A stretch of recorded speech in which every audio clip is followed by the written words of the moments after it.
All right, today we're jumping into one of the most incredible transformation stories you'll ever hear.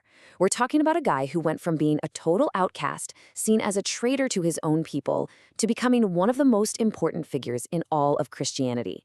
This is the story of Matthew the Apostle. And that's really the big question here, isn't it? It's a story all about radical, life-altering change. I mean, how does someone so hated, so despised, end up shaping the fate of billions of people?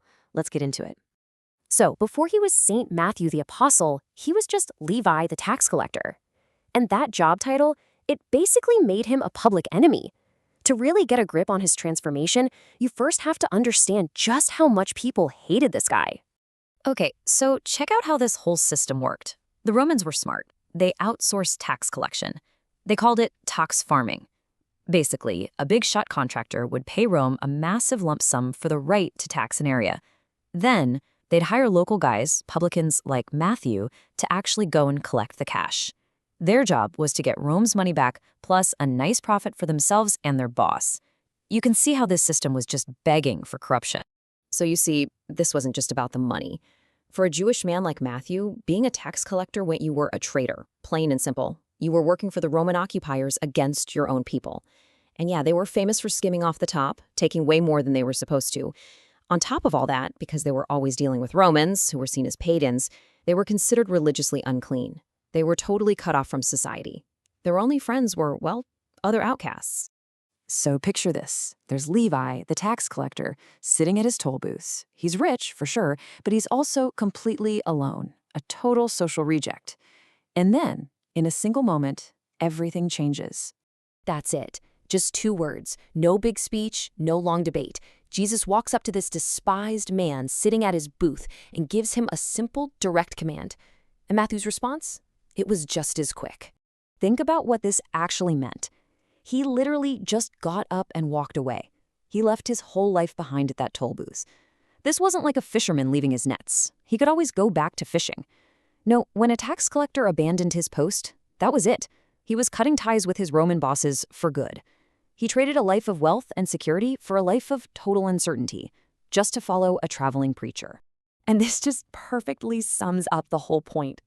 Later, when the religious leaders were completely scandalized that Jesus would actually sit down and eat with Matthew and his sinner friends, Jesus hits them with this line. You see, choosing Matthew wasn't random. It was a powerful statement. It showed that his mission was for the people on the fringes, the ones everyone else had given up on. So after leaving that old life in the dust, Matthew starts a brand new one. He becomes one of the 12 apostles, one of Jesus's inner circle. And this transformation was so complete, it was even marked by a change in his name. You see this shift right here, from Levi to Matthew. Now, it's possible he always had both names, but a lot of people think this change was very intentional. Levi was the name of the tax collector, the outcast. But Matthew? In Hebrew, that means gift of Yahweh, or gift of God. It's like a total rebrand of his identity. He went from being a man who takes from people to a man who is a gift to people. Now, after the events in the Gospels, Matthew's work was far from over. For about 15 years, he preached around Jerusalem and Judea. But as persecutions started to ramp up, he and the other apostles spread out.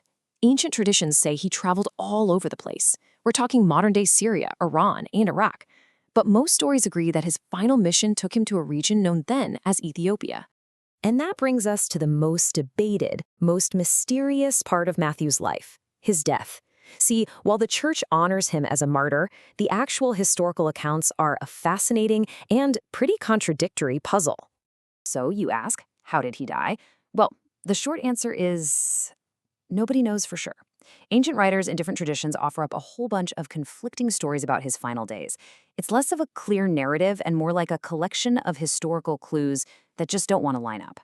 And I mean, look at the sheer variety of these accounts. The Western Church tradition says he was stabbed with a sword in Ethiopia while at the altar. But the Eastern Orthodox tradition says, nope, he was burned at the stake there. Then you have the Jewish Talmud, which mentions a Mattai being executed back in Judea. Other stories say he was beheaded somewhere in Parthia.